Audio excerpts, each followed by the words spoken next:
श्री राम लक्ष्मण जी और सीता जी का रूप देखकर आंखों का परम फल पाकर वे सुखी होते हैं। दोनों भाइयों को देखकर सब प्रेमानंद में मग्न हो गए। उनके नेत्रों में जल भर आया और शरीर पुलकित हो गया।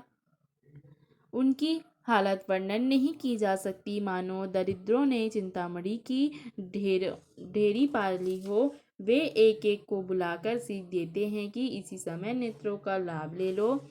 कोई श्री रामचंद्र जी को देख ऐसे अनुराग में भर गए कि वे उन्हें देखते हुए उनके साथ लगे चले जा रहे हैं। कोई नेत्र मार्ग से उनकी छवि को हृदय में लाकर शरीर मन और श्रेष्ठ वाणी से शिथिल हो जाते हैं। कोई पेड़ की सुंदर छाया देखकर वहाँ नरम घास और पत्ते बिछाकर कहते हैं कि क्षण भर यहाँ बैठकर थकावट मिटा लीजिए, फिर चाहे अभी चले जाइएगा चाहे सवेरे।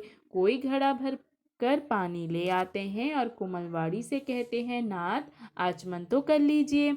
उनके मधुर वचन सुनकर और उनका अत्यंत प्यार देखकर दयालु और परम सुशील श्री रामचंद्र जी ने कहा, मन में सीता जी को थके हुए जानकर घड़ी भर बड़ की छाया में विश्राम किया। स्त्री पुरुष आनंदित होकर शोभा देखते हैं। अनुपम रूप में ने उनके नेत्रों और मनों को लुभा लिया है। सब लोग टकटकी लगाए श्री रामचंद्र जी के मुख को चकोर की तरह तन्मय होकर देखते हुए चारों ओर सुशोभित हो रहे हैं। श्री राम जी का नवीन तमाल वृक्ष के रंग का श्याम शरीर अत्यंत शोभा दे रहा है, जिसे देखते ही करोड़ों कामदेव के मन मोहित हो जाते हैं। बिजली के से रंग के लक्ष्मण जी बहुत ही भले प्रतीत होते हैं। वे नक्श शिखा तक सुंदर हैं और मन को लुभाते हैं। दोनों मुनियों के वल्कल आदि वस्त्र पहने हैं और कमर में तरकश कसे हुए हैं।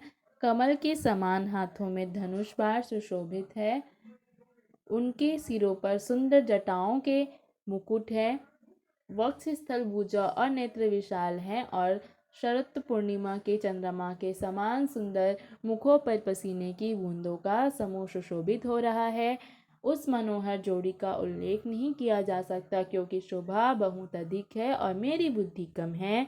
श्री राम लक्ष्मण जी और सीता जी की सुंदरता को सब लोग मन चित्त और बुद्धि तीनों को लगाकर देख रहे हैं। प्रेम के प्यासे वे गांव के स्त्री पुरुष इनके सौंदर्य माधुर्य की छटा देखकर ऐसे थकित रह गए जैसे दीपक को देखकर हिरनी और हिरन निस्तब्ध रह जाते हैं। गांवों की स्त्रियां सीता जी के पास जाती हैं, पर बहुत स्नेह के कारण पूछते सकुचाती हैं। बार बार सब उनके पांव लगती हैं और सहज ही सीधे साधे कोमल वचन कहती हैं कि हे राजकुमारी, हम प्रार्थना करती हैं, कुछ निवेदन करना चाहती हैं, परंतु स्त्री स्वभाव के कारण कुछ पूछते हुए डरती हैं। हे स्वामिनी, हमारी ठिठाई माफ कीजिएगा और हमको गंवारी जानकर कुछ ना मानिएगा। ये दोनों राजकुमार स्वभाव से लावण्यमय परम सुंदर हैं। मरकत मणि अर्थात पन्ने और सुवर्ण ने कांति इन्हीं से पाई है। श्याम और गौरवर्ण है। सुंदर किशोर अवस्था है। दोनों ही परम सुंदर हैं और शोभा के धाम हैं। शरद पूर्णिमा के चंद्रमा के समान इनके मुख और शरद ऋतु के कमल के समान इनकी आंखें हैं। मासपरायण 16वां विश्राम, नवापरायण 4था विश्राम।